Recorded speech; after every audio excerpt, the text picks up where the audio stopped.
Welcome one, welcome all. Game number 1 in the semifinals for the Lycan League. Spawning here in the top right corner of the map, it's going to be ESC's Pink Protoss Jade. In the bottom left, as the red Zerg, it's Acer's Bly. So as it turns out, we talked a little bit about this before the game, but for those who are just watching the VOD of this, perhaps, I guess Jade has not really got a great win-loss record versus Bly. In fact, a 0% win record or a 100% loss record. There's no glass half full on this one, guys. He's not doing well versus Bly. So hopefully he can turn it around. Maybe this will be the series that changes that up, where he breaks his loss streak, or maybe he just goes down in a 2-0. I don't know. Yeah. Go, Jade. No, I was actually looking pretty poor. It would be cool if he does turn around. I think he'd be really excited. And I think they have already made some cash, so there is at least some consolation prize if he does lose. Is it top 4? I thought it was only top 2 in the Lycan League. I thought I just read top 4 because he actually had updated the prize pool, if you guys didn't know, to 125. Oh yeah, there's more money for this one, so maybe you're right. Yeah, I'd have to go read Here. the Team Liquid thread. Here we go. So yeah, no, I guess I was reading something else. Maybe I was reading the 2v tournament. Yeah, the 2v2 tournament we got top 4 payouts for. Yeah, okay, so never mind. Okay, so first gets $100, second gets 25, so there is no consolation prize. That's still a lot of money, though. That's a lot of money for a weekly cup. In consolation, I mean, the Go for StarCraft split used to be 75-25. So, Nope. oh no, it was actually nice. 50-25. It was a €75 prize pool. That's right. Oh, well, that is really nice for whoever wins. And well, I was trying to make Jade feel a little bit better. I failed absolutely. So yeah, it's a good job. Excellent. Sorry. Confirmed hates Jade and Europe by Moppy. But all right, so nothing really. I mean, a small cool move out of Bly. He did kind of hide the probe up here to the north side to make sure that it wouldn't, or drone, pardon me, the probe wouldn't see it, so he could get the hatchery down safely rather than dealing with, you know, the dance of the probe and the pylon block and all that. But double extractor tricks to get those classic Blylings across the map.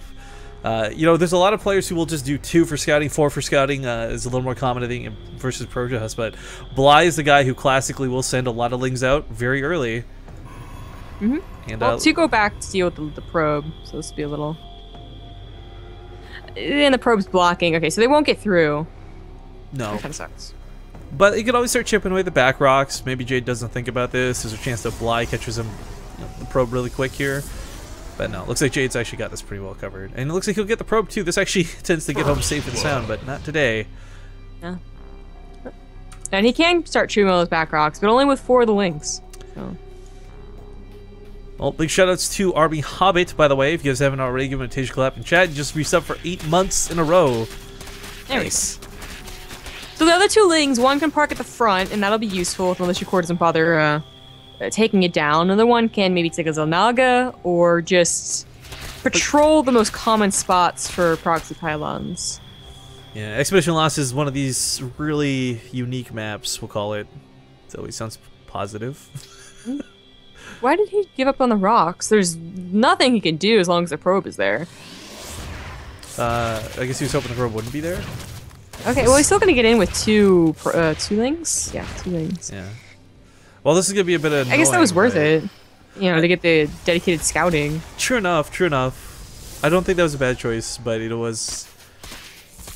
I don't know. The timing on this isn't the same. That you get these in early and you harass the probes all day and you lose a lot of mining because you're constantly pulling and darting around. I mean, the mothership core is almost out, so this is so limited on what it can really do. He might get a probe kill or 2, which would be nice. Oh, that assimilators are the biggest blocks when it comes to trying to kill things.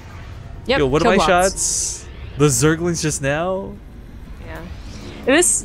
Okay, I guess the idea is that eventually Jade will consider looking at the back rocks, and the back rocks will take a long time for 4 lings to chew down anyway. So yeah, that might not have been worth it, but I still think Expedition Lost is new enough that that might have happened. You know, like he might have actually broken on those rocks, and Jade would never know.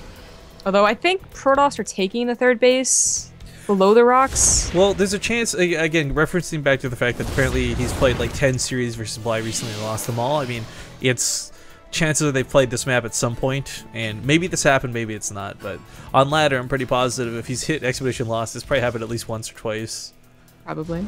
Some of these guys grind out so many games a day. But behind this, back at home, Bly did take a third pretty quick. He's got his queen set up. He's got a saturation going quite nicely. I mean, the drone count's already up to 44, and he's just still droning behind this. No pressure for a Roach War. No pressure to try and get Hydralisks out fast. And a large part of that is because those Lings, while they didn't kill a lot, they got a lot of scouting. He saw no Robo down, or rather, he did see the Robo down, pardon me.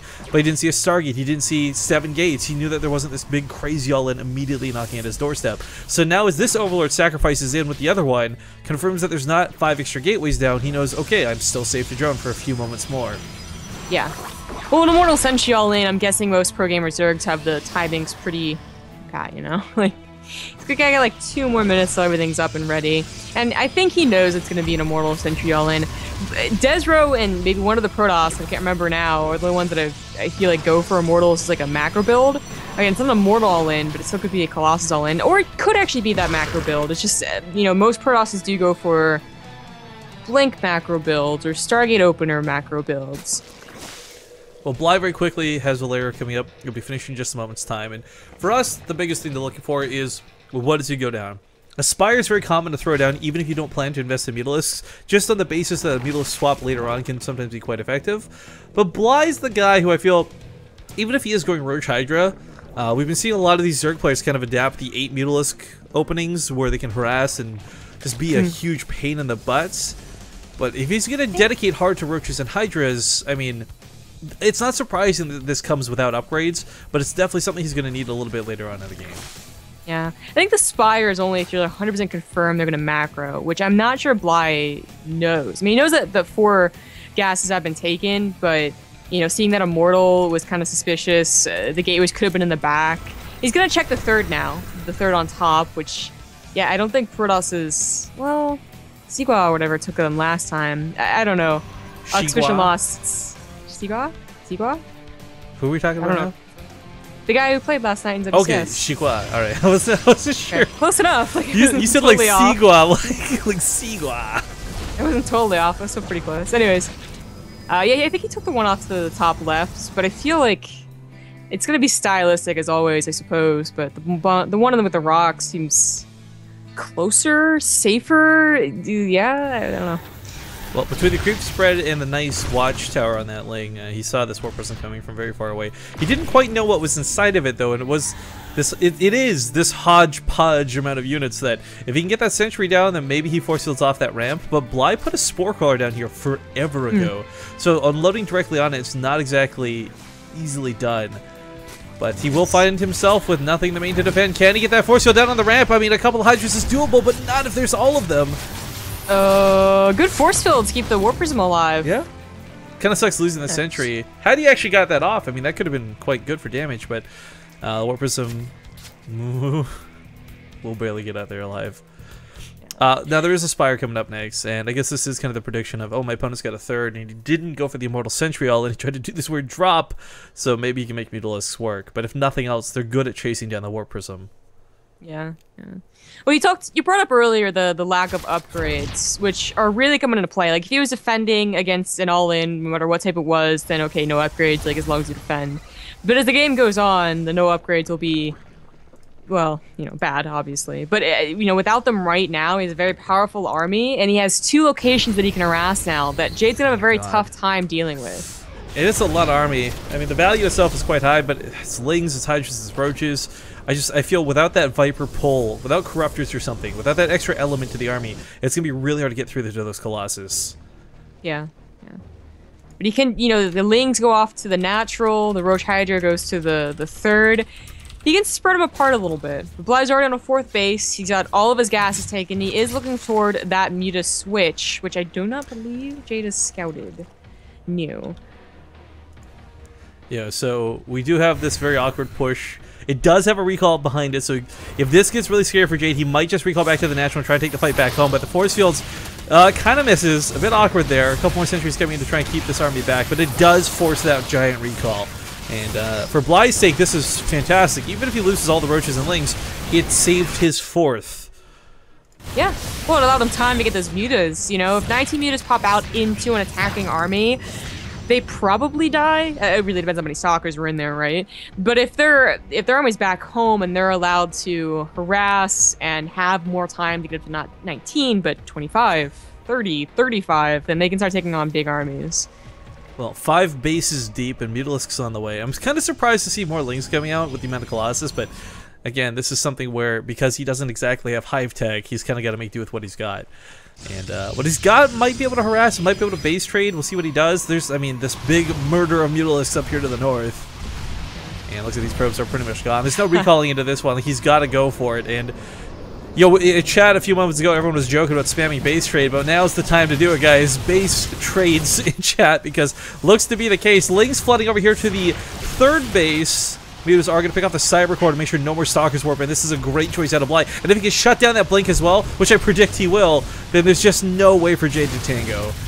Yeah, I feel like Jade just was not prepared to deal with a Muta swap, you know? His opener didn't lend into Blink Stalkers, and certainly not into fast High Templars or fast Phoenixes. I mean, this was like the best thing Bly could have done. He's gone for Mutas. And base trade, I mean, he certainly has a powerful army, but it's still, it usually always goes in the favor of the Zerg. Just does.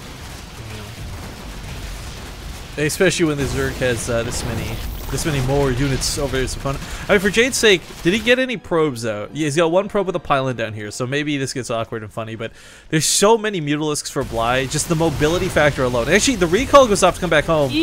I don't know. Take on that army. Like, he doesn't have to be scared. Kill the 1 Archon, Magic Box if you want to. It's 30 Mutas versus 8 Stalkers.